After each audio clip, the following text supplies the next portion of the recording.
My name is Hilda. I'm 60 years old, and what I'm about to tell you today will forever change the way you see your own family. Just 3 days ago, my own son Damien and my daughter-in-law Melissa pushed my husband Henry and me off a 90-foot cliff. As I lay there broken and bleeding, I heard my husband's desperate whisper, "Hilda, don't move, play dead." But that wasn't the worst of it. The worst was when Henry revealed the most terrible truth a mother could ever hear, a secret our children had kept for 25 years. For 4 decades, Henry and I built what we thought was the perfect family. We woke up every morning in our little suburban home where the smell of fresh coffee mingled with the sound of birds singing. I worked as a teacher at the local elementary school, and every afternoon I came home with stories of my young students. Henry had his carpentry shop where he created the most beautiful furniture you've ever seen. His hands, rough yet delicate, could transform a simple piece of wood into a work of art. We had two sons, Richard, our firstborn, and Damien, 5 years younger.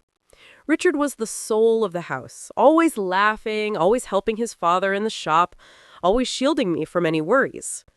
Damien was different, more reserved, but I loved him with the same intensity. As a mother, you never play favorites, or at least that's what I thought.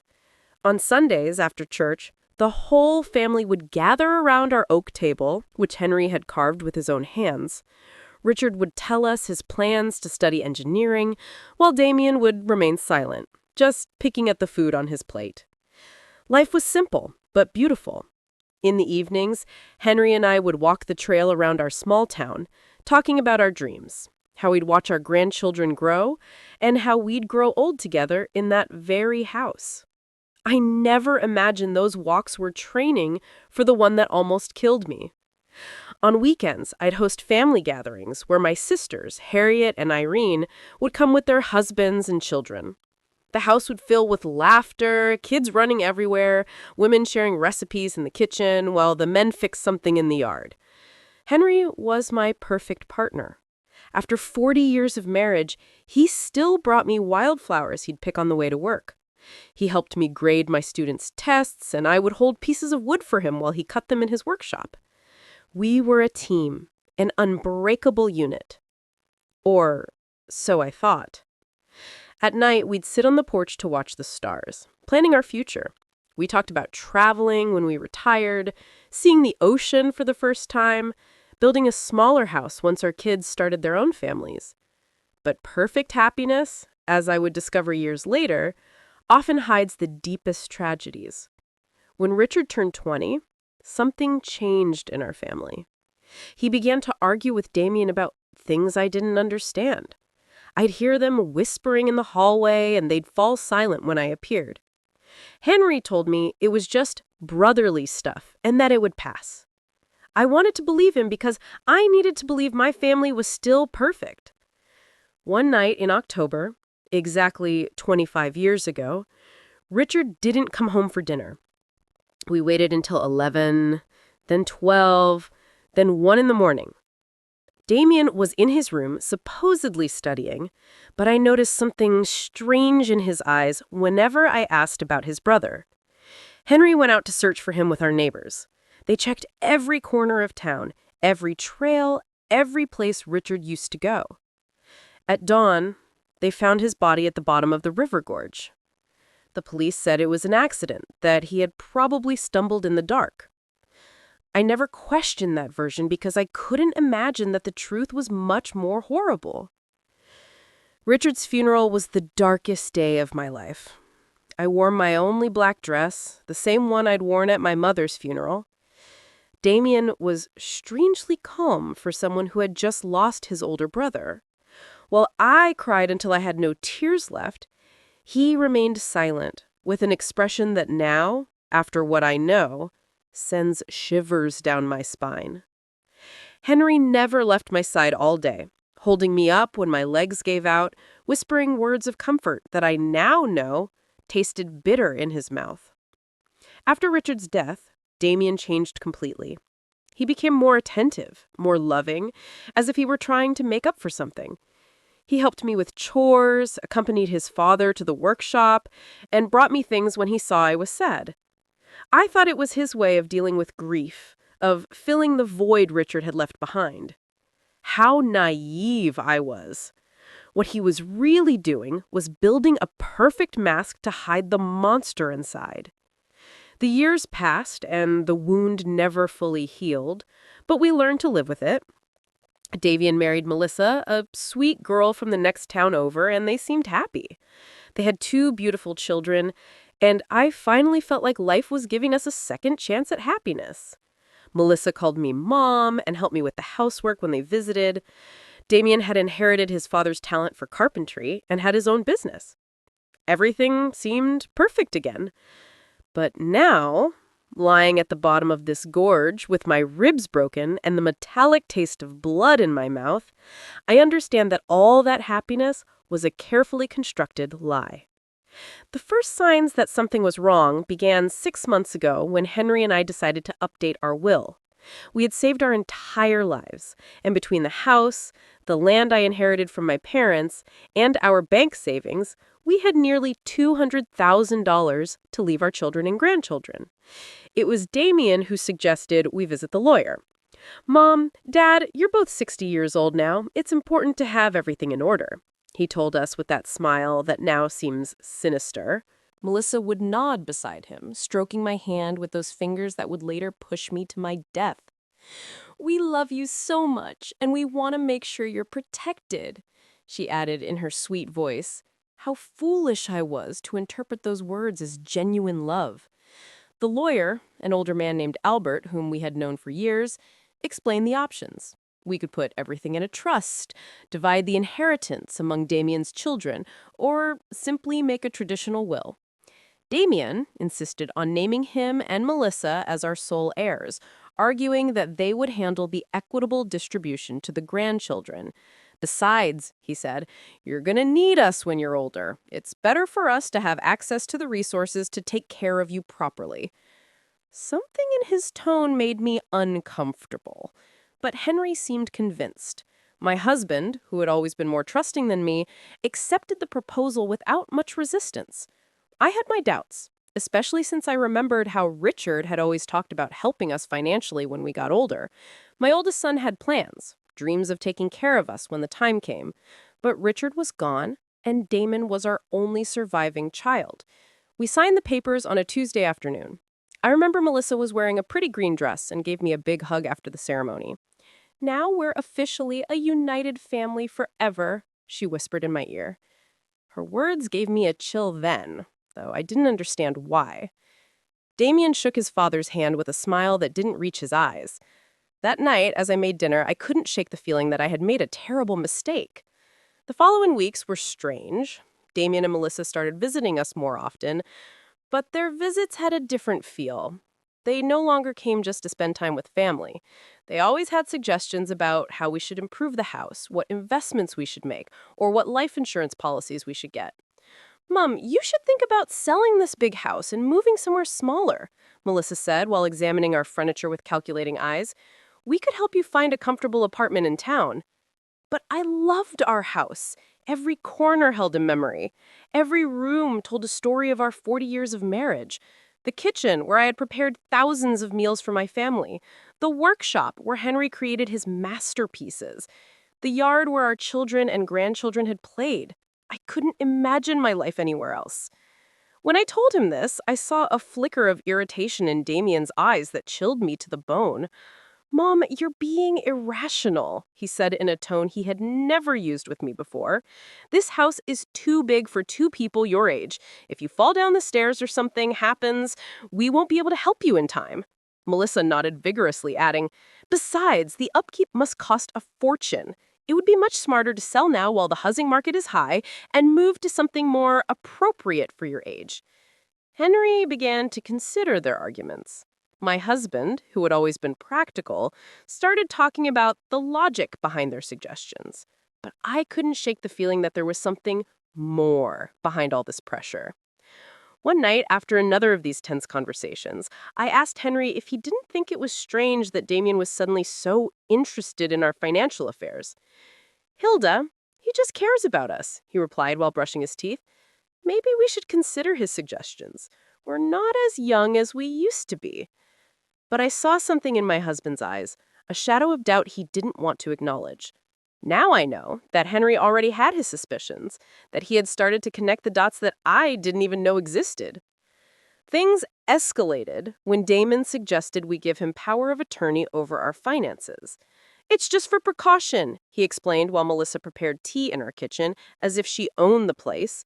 If one of you gets sick or has a health issue, we can manage your affairs without legal complications. The way he said it so naturally, so logically, it almost convinced me. But there was something about his insistence that made me nervous. I couldn't sleep that night. I stayed awake, staring at the ceiling, listening to Henry's breathing beside me, trying to understand why I felt so uneasy. The next day, I decided to call my sister Harriet for advice. Harriet had always been sharper than me, more suspicious of people's intentions. When I told her about Damien's pressure, she was silent for a long moment. Hilda, she finally said, doesn't it seem strange to you that Damien is so anxious to control your money? I mean, he has his own business. He's doing well financially. Why would he need so much control over your finances? Her words hit me like a slap. She was right. Damien had never seemed to have financial problems, had never borrowed money, had never shown any signs of needing our financial help.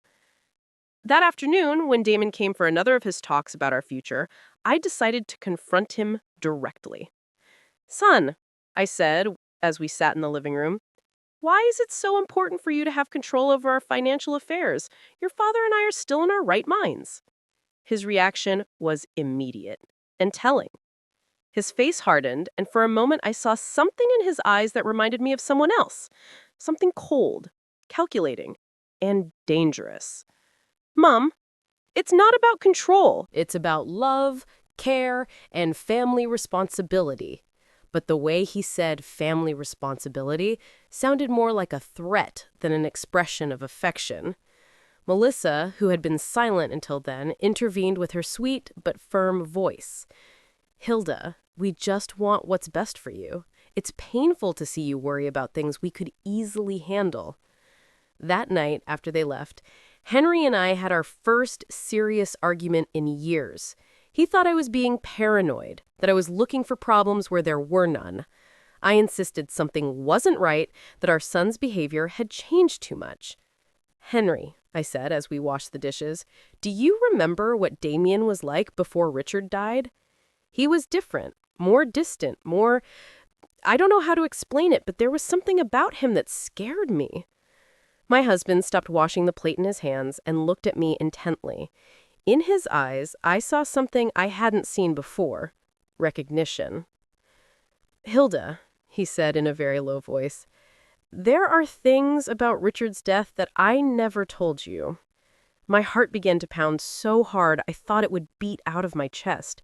Henry's words hit me like a lightning bolt. What about Richard's death? I asked with a trembling voice. My husband sat heavily in one of the kitchen chairs, the same table where we had shared thousands of family meals, where Richard used to do his homework, and where Damien had always remained silent.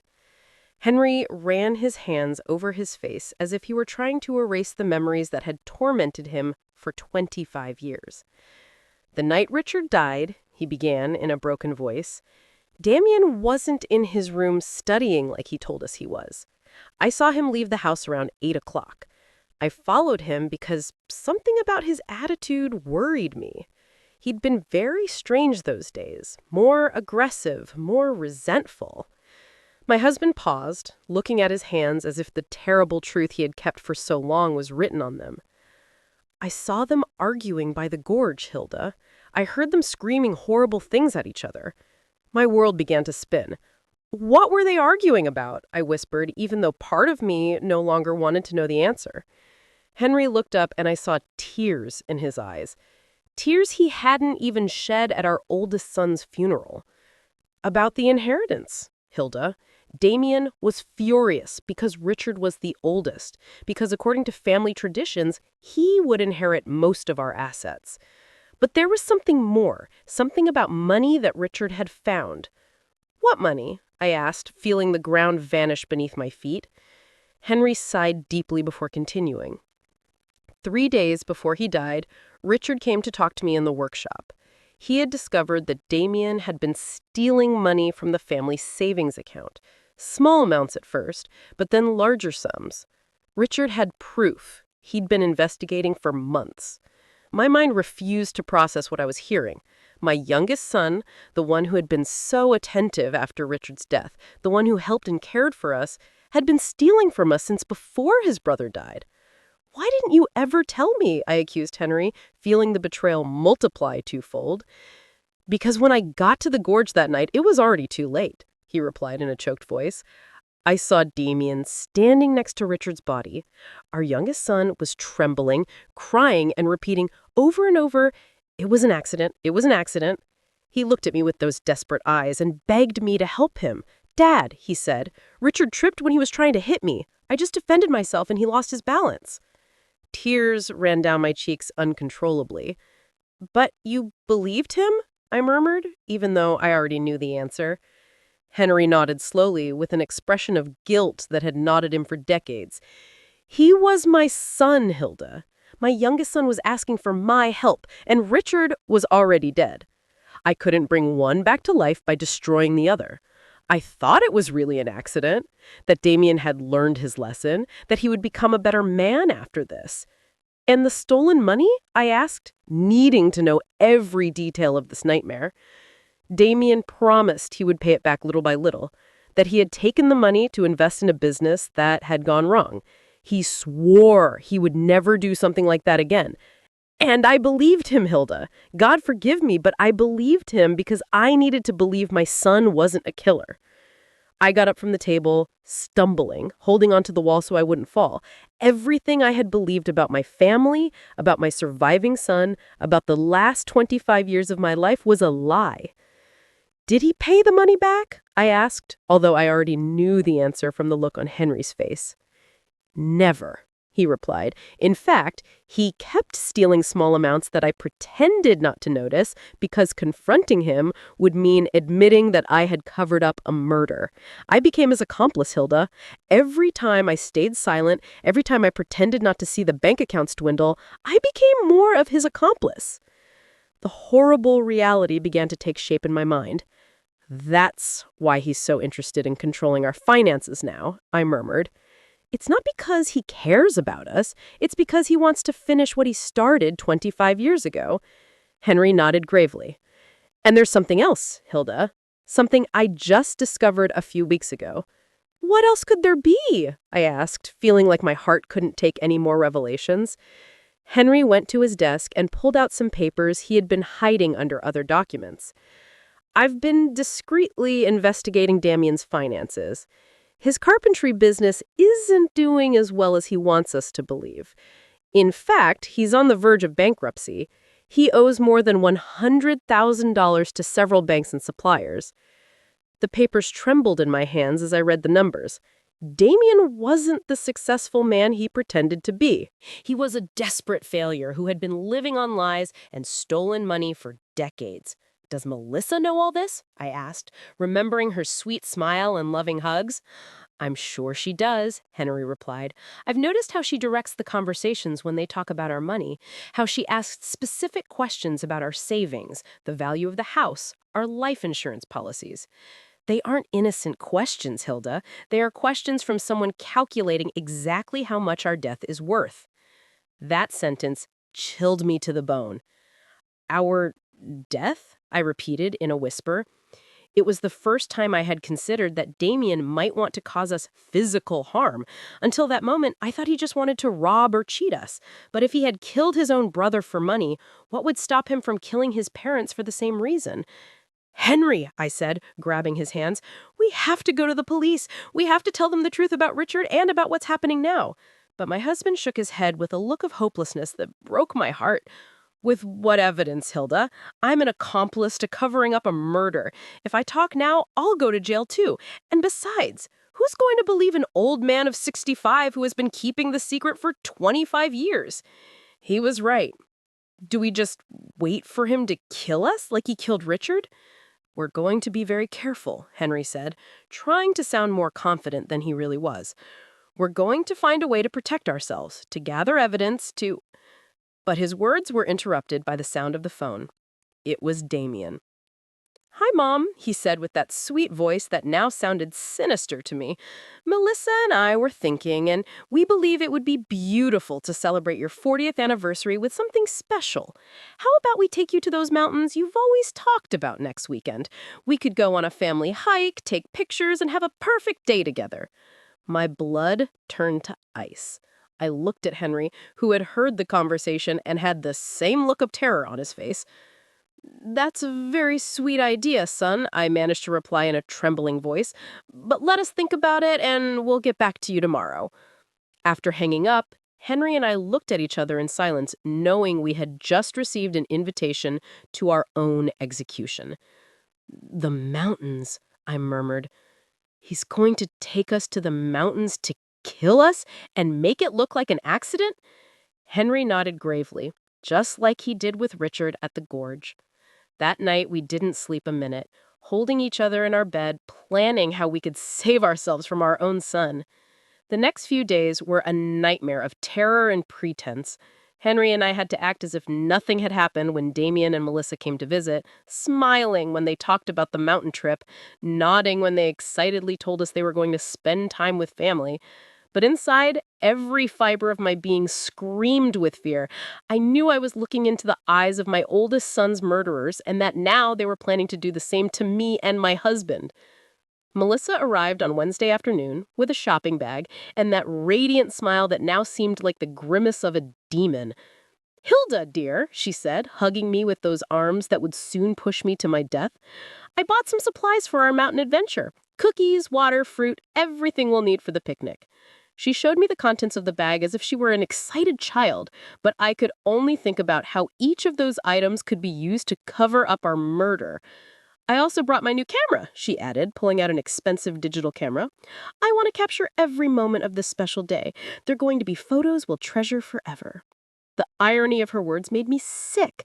The only photo she would take would be of our broken bodies at the bottom of some cliff, if anyone ever found us. Damien appeared behind her, carrying a new-looking hiking backpack. "Dad," he said to Henry with feigned enthusiasm, "I bought all the necessary equipment for a safe hike. Ropes, harnesses, lanterns, a first aid kit." Every word that came out of his mouth sounded like a cruel mockery. Safety equipment to plan our murders. The perversity of the situation made me dizzy. "Isn't it a bit dangerous for people our age?" I asked, trying to sound casual while looking for any excuse to cancel the trip. Melissa stroked my cheek with that false tenderness that churned my stomach. "That's why we chose a very easy and safe trail," she assured me. "It's a hike even kids can do. Plus, Damien and I will be there to take care of you the whole time." Yes, they would be there to take care of us until the exact moment they decided to push us off a cliff. That night, when they finally left, Henry and I sat in our living room trembling, not just from the cold, but from the absolute terror we had been holding back for hours. "We can't go," I said, grabbing his hands. "We just can't. We'll make up some excuse." "If we don't go," Henry replied in a grave voice, "they'll find another way to kill us. Maybe something that looks even more accidental, like a house fire or a robbery gone wrong. At least in the mountains, we know what they're going to try to do." His words had a terrible logic, but they didn't comfort me at all. "So, what do you suggest?" I asked, desperate to find some solution that would save our lives. Henry was thoughtful for a few minutes before answering. "We're going to go, but we're going to be prepared. I'm going to hide my cell phone and set it to record everything that happens. If we manage to survive, we'll have evidence. And if we don't," his voice broke, "at least someone will know the truth." On Friday night, we could barely touch our dinner. We knew it might be our last meal together in the house, in that kitchen, where we had shared so many happy moments when we were a real family. Henry reviewed his will one more time, making sure that if something happened to us, at least Damien wouldn't get everything without there being some record of our suspicions. "I wrote a letter," he confessed, pulling a sealed envelope from his desk. "It's addressed to your sister Harriet. In it, I explain everything we know about Richard's death and what we believe Damon plans to do to us. I hid it in the place where we keep our important documents. If we don't return from this trip, at least she'll know where to look for the truth. That night, we went to bed holding each other, whispering words of love that could be our last. "If something happens to me," Henry said, "I want you to know that these 40 years with you have been the best of my life. Despite everything, despite the mistakes and the secrets, I love you more than my own life." I cried in silence, memorizing the rhythm of his breathing, the warmth of his body, the smell of his skin. Saturday dawned with a clear sky that seemed to mock our situation. Damien arrived early, whistling a cheerful tune that chilled my blood. "Morning, lovebirds," he called from the front door. "Ready for your big adventure?" Melissa appeared behind him, radiant as a bride on her wedding day, except this was a wedding with death. During breakfast, which we could barely eat, Damien explained the route we would take in detail. "It's a beautiful trail," he said, spreading a map on the table. "It leads to a lookout where you can see the whole valley. They say the views are spectacular." His eyes shone with an enthusiasm that seemed demonic. Of course, the views would be spectacular. They would be the last we would see in our lives. "The trail has some steep parts," Melissa added, as if giving us useful tourist information, "but nothing that experienced hikers like you can't handle." Her comment about our supposed hiking abilities sounded like a cruel joke. We were two 60-year-olds who barely walk through the park once in a while. As we loaded the car, I saw Damien meticulously checking his backpack, making sure he had everything he needed for his plan. I saw ropes, a small shovel, and something that looked like a flare gun. "What's that for?" I asked, pointing to the gun. "For safety," he replied without missing a beat. "If we get lost or something goes wrong, we can send a distress signal." Of course, they would send a distress signal after pushing us off a cliff so our bodies could be found, and it would be confirmed that it was a tragic accident during a family hike. Everything was calculated. Every detail had been planned to make our murders look perfectly natural. The car ride to the mountains lasted 2 hours that felt like an eternity. Melissa put on cheerful music and she sang along with the songs as if we were really going on a fun family outing. Damien drove carefully, obeying all the speed limits, stopping at every stop sign. He didn't want to risk an accident that would ruin his perfect plans. During the trip, Henry discreetly took my hand and activated the recording on his phone. Everything that happened from that moment on would be recorded. If we managed to survive, we would have proof. If not, at least the truth wouldn't die with us. When we finally arrived at the trailhead, my heart was pounding so hard I thought it would beat out of my chest. The place was beautiful, with tall trees and the sound of a nearby river, but for me, it had become the setting for my own execution. Damien and Melissa took their backpacks out of the car, smiling and joking as if it were the happiest day of their lives. "Ready for the adventure?" Damien asked. And for the first time in 25 years, I saw the same cold glint in his eyes that he'd had the night he killed his brother. The trail started out relatively easy. Winding between lush trees and moss-covered rocks, Melissa walked ahead of us, constantly taking pictures and commenting on the beauty of the landscape. "Look at those wildflowers!" she exclaimed, pointing toward a bushes full of yellow blossoms. "And that beautiful bird!" Her performance was perfect, that of a loving daughter-in-law enjoying a special day with her in-laws. Damien walked behind us, supposedly to make sure we didn't fall behind, but I could feel his eyes on our backs like daggers. Every time I turned to look at him, he smiled with that grin he had perfected over 25 years of lies. "How are you doing, Mom and Dad?" he would ask with fake concern. "Need to stop and rest?" After an hour of hiking, we began to climb a steeper part of the trail. My legs already felt heavy, and Henry was breathing with difficulty. We weren't used to this kind of exercise, and our murderous children knew it perfectly. They had chosen a route that would physically exhaust us, making us vulnerable for when the time came to execute their plan. "We're almost at the lookout," Melissa announced, although according to the map I had seen at home, we still had at least another hour of hiking. Her lie confirmed that they had no intention of reaching the real lookout. The place where they planned to kill us must be much closer. During the hike, I tried to memorize every detail of the trail, every tree, every rock that could serve as a reference if I managed to survive, and needed to explain to the police exactly where everything had happened. Henry was doing the same thing, and we occasionally exchanged glances loaded with terror and determination. We knew we were walking to our deaths, but we also knew it was our only chance to get evidence against our murderers. "Oh, look at that!" Melissa suddenly shouted, pointing to a rock formation that loomed to our right. "That cliff has an incredible view. Why don't we climb up there to take some special photos?" My blood ran cold.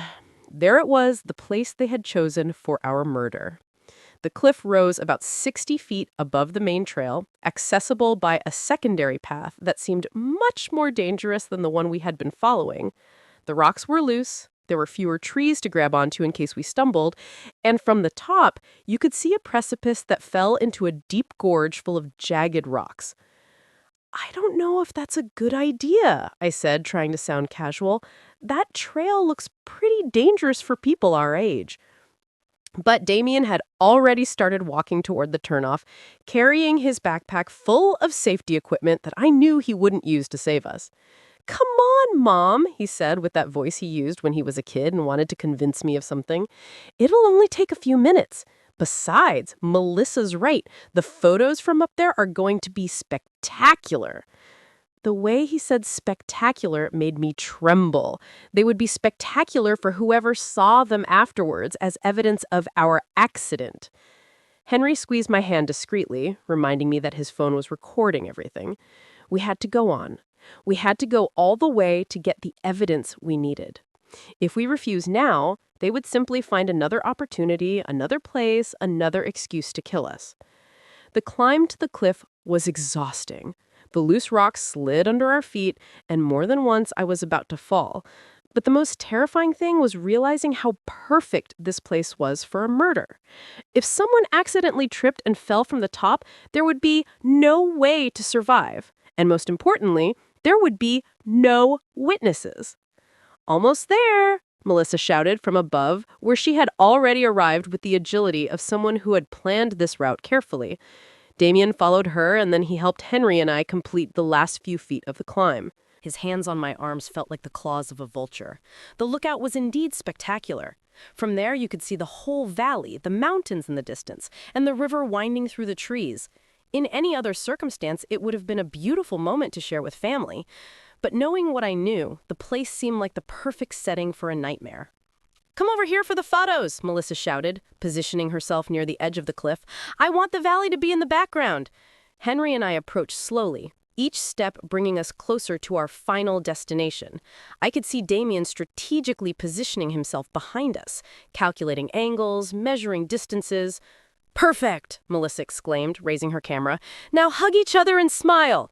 Henry and I hugged, probably for the last time, while she took picture after picture. Every flash of the camera seemed like a lightning bolt announcing the storm that was about to come. "Take one more," Damien suggested, moving closer to us. "But this time stand back a little so the landscape looks better." One step back meant being exactly on the edge of the precipice. Henry and I exchanged a look. The time had come. We moved back as we were told, feeling the solid ground disappear under our feet and only the emptiness of the abyss remaining behind us. Melissa raised the camera one more time, but this time I saw something different in her eyes. There was no longer any need to pretend. The mask had fallen. "Smile," she said in a voice that was no longer sweet at all. "This is going to be your last photo." At that moment, Damien lunged toward us with his arms outstretched. The plan was simple. Push us backwards so we would fall into the void, take some photos of the accident, and then go down to discover our broken bodies. But Henry had been preparing for this moment. In the last second, he managed to grab Damien's wrist and pull him forward. "If we're going to die, you're coming with us," he shouted with a fury I had never seen in him before. For a moment, all four of us were teetering on the edge of the cliff, holding on to each other in a macabre dance between life and death. Melissa screamed and tried to help Damien, but the weight of all of us was too much. I felt the ground give way under my feet, felt gravity begin to win the battle, and then the four of us fell together, locked in a deadly embrace, screaming as the air whistled around us, and the rocky ground approached at breakneck speed. In those seconds, that lasted an eternity, I thought of Richard, of how he must have felt when Damien pushed him into the gorge 25 years ago. The impact was brutal. I heard the horrible sound of bones cracking, the sound of my own body shattering against the rocks. The pain was indescribable, but even more terrible was the taste of blood in my mouth, and the certainty that this time Damien had won. This time there would be no witnesses to tell the truth.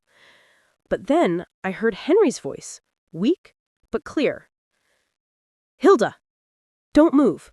Play dead." And I realized something incredible. I was still alive. The pain was so intense, I thought I would go crazy. Every fiber of my body screamed in agony. I felt blood running down my face and something wet and sticky soaking my clothes. But Henry's voice echoed in my ears like a divine command, "Play dead." With a willpower I didn't know I possessed, I remained completely still, controlling even my breathing so it would be imperceptible. A few feet away, I could hear the moans of pain from Damien and Melissa. They had also survived the fall, but from their groans, they seemed to be in worse condition than we were. "Melissa," I heard my son's broken voice. "Are you okay?" His concern for his wife made my stomach churn. This man who had murdered his own brother and had tried to kill us was still capable of feeling love for someone. "I think I broke my leg," Melissa moaned. "It hurts so much, Damien. And what about the old people?" The disrespectful way she referred to us confirmed what I already knew. We had never been family to her. We were just obstacles on her way to our money. I heard movement, as if Damien were crawling toward us. My heart was beating so fast, I was afraid he would hear it. "They're dead," he announced after a few minutes that felt like hours. "Both of them have their eyes open, but they're not breathing." His lie filled me with a strange hope. If he believed we were dead, maybe we would have a chance.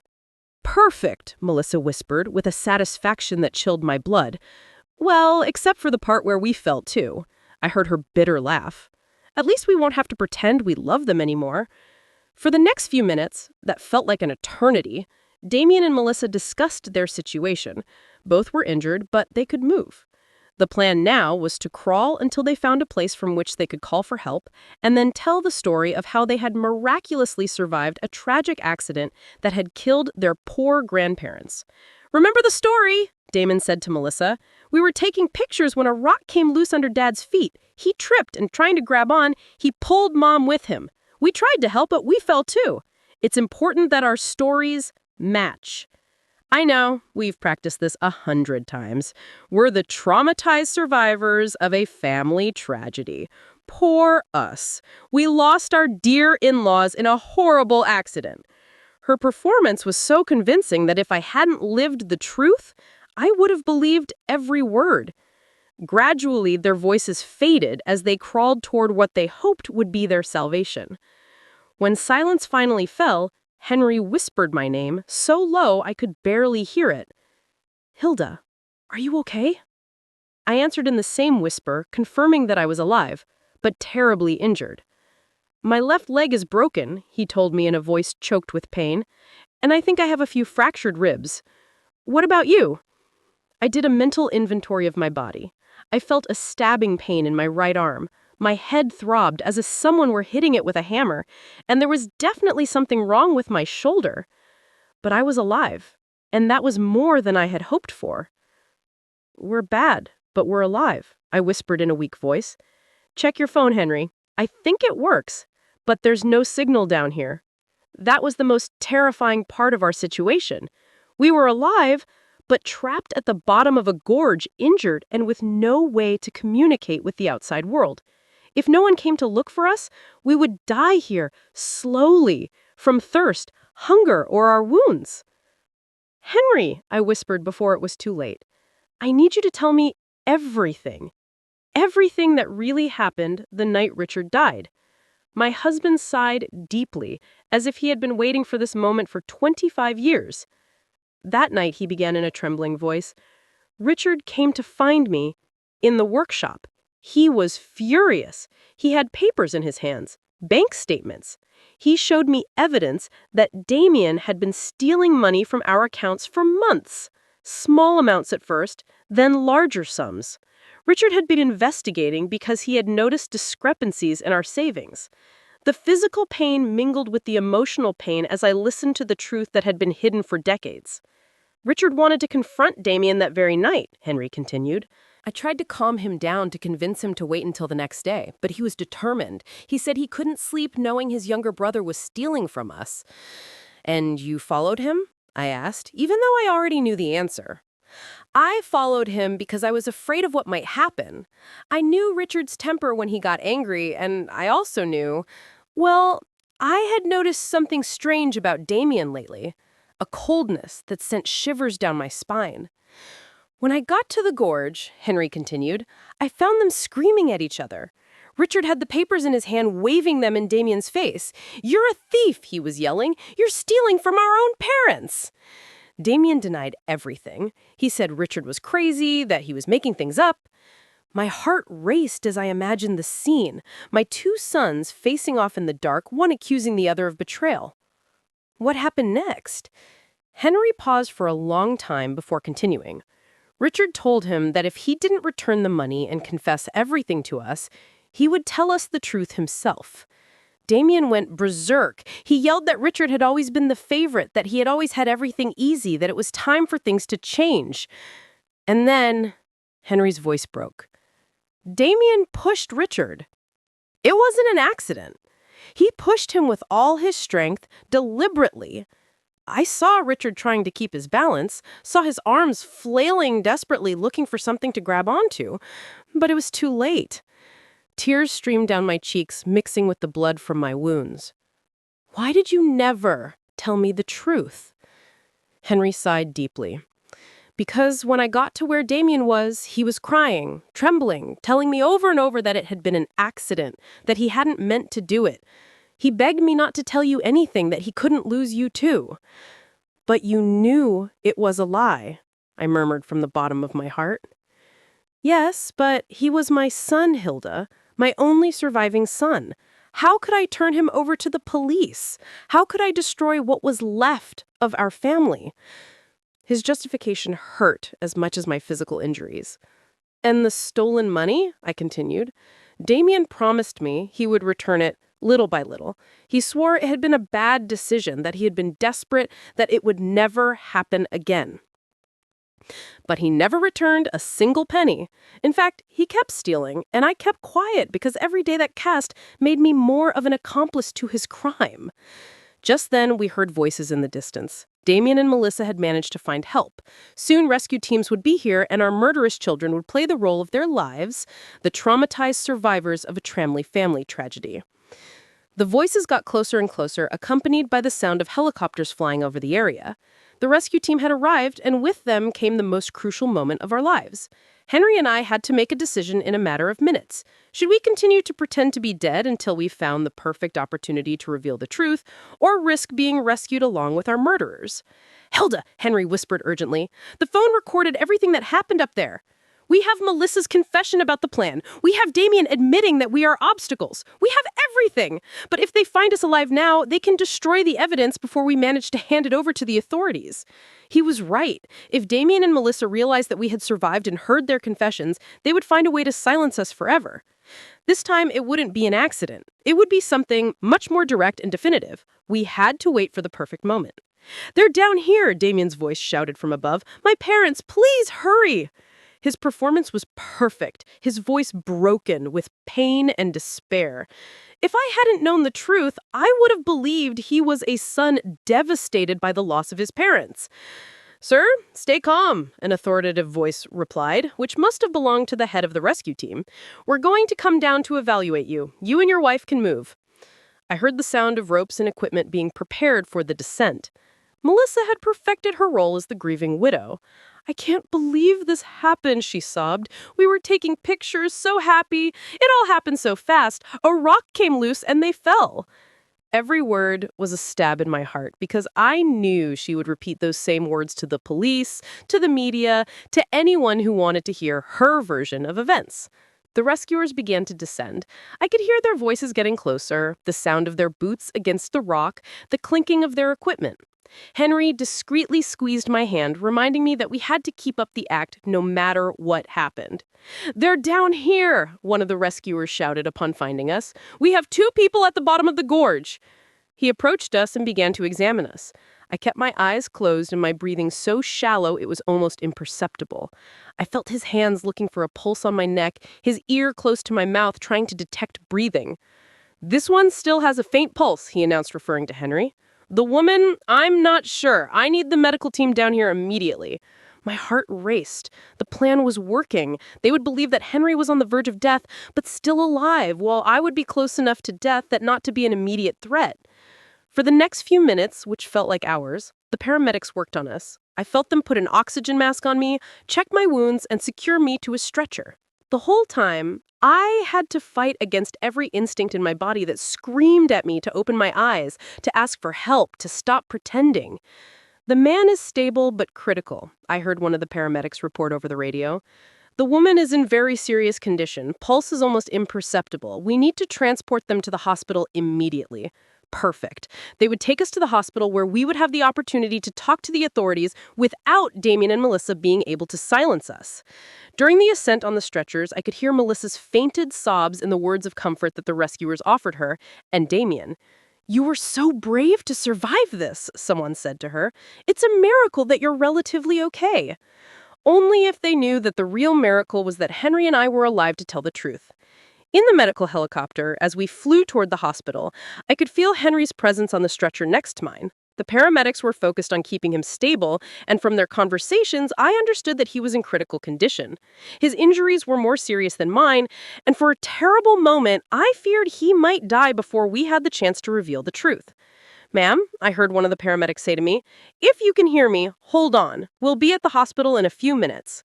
His voice was gentle, full of a genuine compassion that contrasted dramatically with the falsehood I had been hearing from my own family. When we arrived at the hospital, the chaos was immediate. Doctors and nurses ran from one side to the other, shouting medical orders I didn't understand. I was taken directly to an emergency room where they began to work on my injuries. I had to keep pretending to be unconscious, but I also had to find a way to communicate with someone I could trust. "Doctor," I heard a nurse say, "her vital signs are strange. Her pulse is stronger than we would expect for someone in her supposed condition." My heart skipped a beat. They had discovered me. I was such a bad actress that my own body was betraying me. The doctor murmured. "It happens sometimes in cases of extreme trauma. The body has mysterious ways of clinging to life. Let's keep a close to the lady. Well, the next few hours will be crucial. We've done everything we can." Melissa made a sound that was supposedly a sob of pain, but to me sounded like a sigh of relief. "Can we see them?" Damming asked. "Just for a few minutes. We need to say goodbye, just in case." The doctor agreed, and soon I heard footsteps approaching my bed. It was the most dangerous moment of all. I had to convince my murderous son that I was really dying. I felt Damien's presence next to my bed. His hand touched mine, and it was all I could do not to pull my hand away immediately. "Mom," he whispered, "if you can hear me, I want you to know that I love you. I'm so sorry this happened." His words were poisoned honey, sweet on the surface but deadly in their essence. Melissa approached from the other side. "Hilde, a dear," she murmured, "you've been like a mother to me. We'll never forget you." Liar. The only reason they wouldn't forget me was because they would have to live with the knowledge that they had murdered me. But then Damien leaned closer to my ear and whispered something that chilled my blood. "I hope you've learned your lesson, Mom. You should never have asked so many questions about our finances. Some truths are better left buried, just like Richard." At that moment, I knew our plan had worked. Damien had just confessed, and even though I had no way to record it, there was a nurse in the room who had heard every word. Damien's whisper echoed in my ears like a direct confession of his guilt. He had mentioned Richard. He had admitted that some truths should remain buried. And most importantly, he had acknowledged that our questions about finances had been the reason for our accident. But I needed more than that. I needed a full confession that couldn't be misinterpreted or denied later. The nurse who had overheard the comment, a young woman named Inez, according to her ID badge, had frozen next to the monitoring machine. I saw through my half-closed eyelids as her eyes widened in surprise and horror. She had heard something she shouldn't have heard, and her expression told me she understood the implications of those words perfectly. "What did you say about Richard?" Melissa whispered, obviously surprised by the mention of the dead brother. Damien tensed, realizing he had said too much. "Nothing," he muttered. "I just meant, well, Mom always wondered what really happened that night. I guess it doesn't matter anymore." But it did matter, and Melissa was smart enough to realize that her husband had made a mistake. "Damien," she said in a tense voice, "let's go. The doctors need space to work." I could feel the tension between them, the mutual understanding that they had said too much in the wrong place. After they left, the nurse Inez approached my bed. "Ma'am," she whispered so low I could barely hear her. "I know you can hear me. What I just heard is not normal. If you are in danger, you need to tell me somehow." Her voice had an urgency that filled me with hope. Someone else had started to suspect. Very slowly, almost imperceptibly, I moved my index finger. It was the smallest possible movement, but Inez noticed it immediately. "Oh my God, she's pretending to be unconscious." I moved my finger again, this time twice. "Yes, listen," she said, leaning even closer. "I'm going to pretend I'm checking your monitors. If you are in danger from those people who were just here, move your finger 3 times." Without hesitation, I moved my finger 3 times. Inez gasped. "They did this to you?" 3 more movements. The nurse moved away from my bed and pretended to check my IV while she processed what she had just discovered. I could see in her expression that she was struggling with the decision of what to do. Finally, she approached me again. "I'm going to talk to the doctor in charge," she whispered, "but I need you to keep pretending until we can protect you. Do you understand?" I moved my finger once. The next few minutes were agonizing. Inez left the room and I was left alone, waiting and praying that she would believe my story and take the right actions. Finally, I heard footsteps approaching my bed. It was Inez, accompanied by an older man who must have been the chief doctor, and surprisingly, 2 police officers. "Ma'am," the doctor said in a low voice, "Nurse Inez told me about your situation. If you can hear me, we need you to know that you are safe now. The officers are here to protect you." A wave of relief so intense almost broke my act. "Can you open your eyes?" one of the officers asked. Slowly, very slowly, I opened my eyes. The hospital light blinded me for a moment, but I gradually managed to focus on the worried faces surrounding me. "Thank God," Inez murmured. "I thought I was going crazy." "Ma'am," the police officer, a middle-aged man with a serious expression, "I'm Detective Johnson. We understand you may be in a very dangerous situation. Can you tell us what really happened on that mountain?" My voice came out as a raspy whisper after hours of pretending to be unconscious. My son and his wife pushed us." The next few hours were a whirlwind of statements, recordings, and revelations. I told Detective Johnson everything I knew. Richard's death, Damien's thefts, the pressure to change our will, and finally, the plan to murder us on the mountain. But the most important thing was the recording on Henry's phone. "Your husband has recorded evidence?" the detective asked, his eyes gleaming. "Yes," I replied. "Everything is on his phone. The confessions, the plans, everything." The detective immediately went to the room where Henry was being treated. Henry had recovered consciousness an hour after me, and when the detective explained the situation, he handed over his phone. "Here's everything," he said in a weak but firm voice. 2 years of lies and the truth about what happened today." While the police technicians analyzed the recording, Damien and Melissa remained in the waiting room playing their part as devastated family members to other hospital visitors. They had no idea that their careful performance was about to end forever. "The recording is clear," the detective announced after an hour. "We have explicit confessions about Richard's murder, admissions about stealing money, and direct evidence of premeditated attempted murder against you two. It's more than enough to arrest them." "But are you going to arrest them here?" I asked, concerned about our safety. "If they realize we're alive and talking," the detective nodded, understanding my concern. "We already have officers in position. As soon as we have the arrest warrant signed, we'll take them in. In the meantime, you are both under police protection." The irony of the situation was not lost on me. Damien and Melissa were down there probably talking to other patients' relatives, receiving condolences for our deaths, planning how to handle our funeral and inheritance. They had no idea that upstairs in the hospital rooms, we were tearing down their carefully constructed world of lies. "Is there anything else?" the detective said, pulling out a folder of papers. "After hearing your story, we investigated your son's finances. Not only is he bankrupt, as you suspected, but he also owes money to some very dangerous people, unofficial lenders who don't take excuses." My blood ran cold. "You mean that we weren't just inconvenient to him?" He confirmed it. The detective said you were his only salvation. With your inheritance, he could pay off his debts and start over. Without you, he would probably be dead in a few weeks. That revelation added a new dimension to the betrayal. He hadn't just seen us as obstacles, he had seen us as his financial lifesaver. Our death was not just convenient for him, it was absolutely necessary for his survival. And what will happen to our grandchildren, I asked, feeling a new wave of pain at the thought of Damien and Melissa's innocent children. Social services will take temporary custody of them, the detective replied gently. But as I understand it, you could apply for custody once you recover from your injuries. The idea of raising the children of our own murderers was overwhelming, but it was also the only way to ensure that something good would come out of this nightmare. Those children were innocent, and they deserved a chance to grow up in a home where love was real, not feigned. It's time, the detective announced when an officer entered the room with papers in hand. The warrants are signed. We're going to arrest them now. Through the window of my room that overlooked the hospital parking lot, I could see police officers discreetly positioning themselves. The moment I had been waiting for 25 years had finally arrived. Damien Black and Melissa Black, I heard the firm voice of the officer in charge. You are under arrest for the murder of Richard Black and the attempted murder of Hilda and Henry Black. The silence that followed was deafening. Then Melissa's hysterical voice. What are you talking about? We're the victims here. Our in-laws died in an accident. Ma'am, the officer replied calmly, your in-laws are alive and they have provided complete evidence of your crimes. There was a moment of absolute silence, followed by a scream of desperation from Damien. That's impossible! We saw them die! They were dead!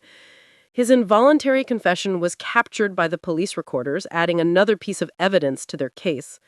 Through the radio, I heard Melissa begin to blame Damien. It was all his idea. I didn't want to do any of this. He forced me. And Damien, in desperation, screamed, You were the one who suggested the cliff! You planned all of this! In a matter of minutes, the alliance that had lasted for years fell apart as each one tried to save their own skin. Detective Johnson returned to my room an hour later with an expression of satisfaction mixed with sadness. They're arrested and on their way to the station, he informed me. They're both trying to blame each other, which only strengthens our case. But there is something else I need to tell you. What else? I asked, though I wasn't sure my heart could handle any more revelations. During the arrest, we found this in your son's backpack, he said, showing me a small digital recorder. Apparently, he had been recording his conversations with you and your husband for the past few weeks, probably looking for evidence that you suspected something. My blood ran cold. What does that mean? The detective sighed. It means he knew you were starting to discover the truth. The trip to the mountain wasn't a spontaneous decision. It was a direct response to your suspicions. In one of the recordings, you can clearly hear Melissa telling him, we have to act fast before they go to the police. The depth of the planning and the coldness of the calculation took my breath away. They hadn't just planned to kill us. They had been monitoring our conversations, evaluating the level of danger we posed to them. We were mice in a maze, and they had been the scientists observing our every move. There's something else, the detective continued, that we found in the investigation of his finances.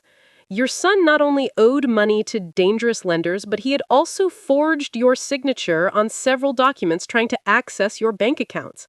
If you had died on that mountain, he would have had immediate access to all your resources. Every new revelation was like another stab.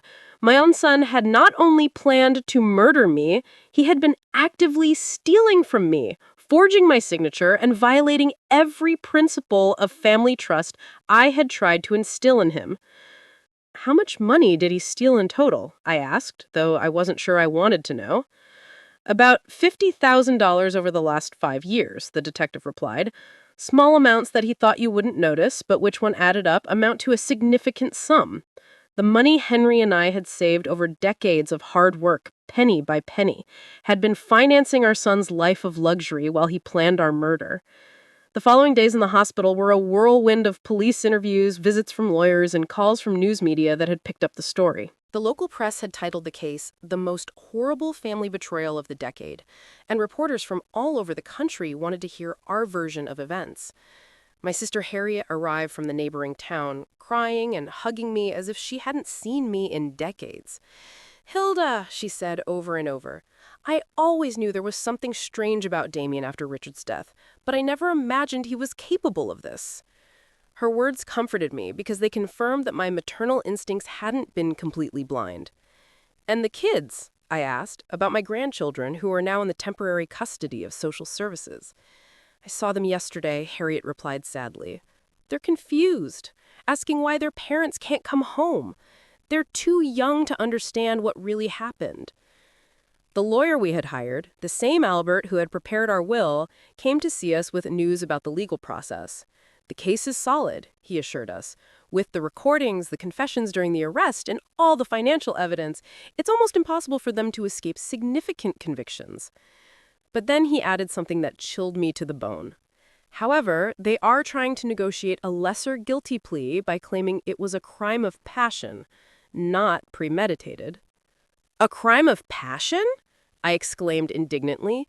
"They planned this for weeks, bought special equipment, and chose the perfect place." Albert nodded gravely. "I know, and we have evidence of premeditation, but their lawyers are going to argue that it was a desperate decision made under extreme financial pressure." The idea that they could receive reduced sentences for their crimes filled me with fury. They had murdered Richard. They had tried to murder us.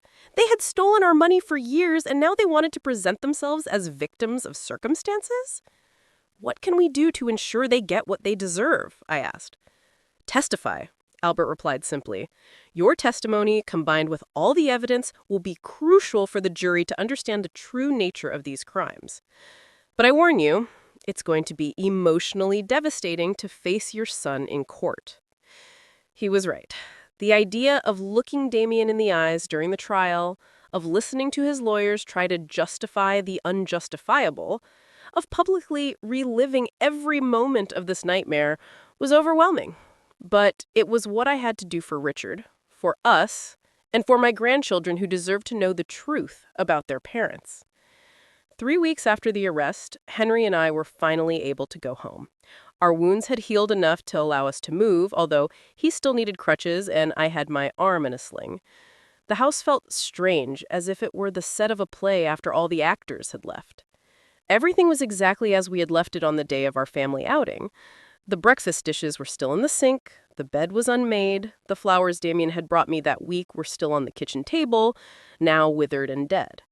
It was as if time had stopped at the moment our normal lives ended forever. "Do you think we'll ever be happy again?" I asked Henry that first night back as we lay in our familiar bed. He hugged me with his uninjured arm and sighed deeply. "I don't know, Hilda, but we're alive. We have the truth on our side, and for the first time in 25 years, we don't have to live with secrets." The trial began 6 months later. On the day I had to testify, I looked Damien directly in the eyes for the first time since the arrest.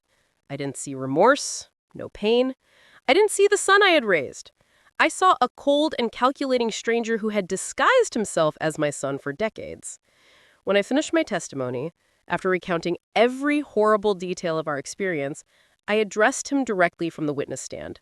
"Damien, I don't know who you are, but you are no longer my son. My son died the night you killed Richard, and what has been living in his place for 25 years is a monster that I unwittingly helped raise." The jury deliberated for 3 days before finding Damien guilty of first-degree murder for Richard's death and first-degree attempted murder for what he did to us. Melissa received the same conviction as an accomplice. Both were sentenced to life in prison without the possibility of parole. Now, 1 year later, Henry and I have begun the process of formally adopting our grandchildren. They are beautiful and innocent children who deserve a chance to grow up knowing what true love is, not the manipulative and toxic love they receive from their biological parents. Every night when I tuck them in, I tell them about their Uncle Richard, the brother they never knew. I tell them about his kindness, his honesty, his dream,